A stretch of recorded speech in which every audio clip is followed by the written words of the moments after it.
আর মনে করেন বরিশাল্লাগো কি বালটা আছে, বরিশাল্লা করে বিবেক দিয়ে দিছে।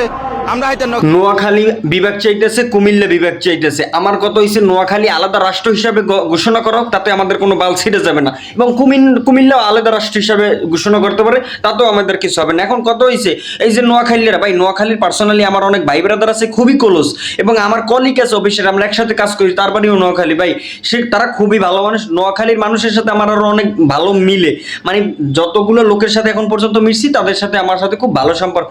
ভাই আপনারা এই ভিডিওটা যদি আপনারা দেখেনও, মানে ওইভাবে নিবেন না।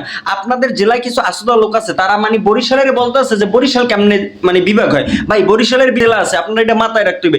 একটা জেলার সমান আপনাকে যে নোয়াখালী, আমাকে বরিশালে তার চাইতে বড় একটা জেলা আছে। আপনারা তো বিভাগ চাইতেছেন, আপনারা বিভাগ চান, কুমিল্লা বিভাগ চান, এর পুটকি দিয়ে আঙ্গুল দেন, ওর পুটকি দিয়ে আঙ্গুল দেন, আমাদের কোনো দরকার নাই। কিন্তু বরিশাল্লারা কি আপনারা যে পুটকি মারছে, আমরা বরিশাল্লা কোটা নেন কি লেগিয়া? বরিশাল্লারা ঠান্ডা আছে, বরিশাল্লারা তো আমরা কিছু কয় না, বরিশাল্লারা তো বলেন হ্যাঁ বিভাগ দিয়েন না বা কিছু না। আপনারা যা মনে চাই তাই করেন, এটা বরিশাল্লা কোটা নেন কা? বলে যে বরিশাল্লারা মানে বিভাগ পায় কেমনে, বরিশাল্লারা মানে কি বিভাগ পায় না কি লেগিয়া? আমরা দুইটা তিনটে জেলা মিলেই তো বিভাগ করি নাই। তো বুঝছে শূন্য তারপর কথা বলতে হবে, বরিশাল্লা কোটা আইনো না, তাহলে একটা পিছনে মনে করো যে খুঁড়ো বইরে তুমি আলার ফলারা।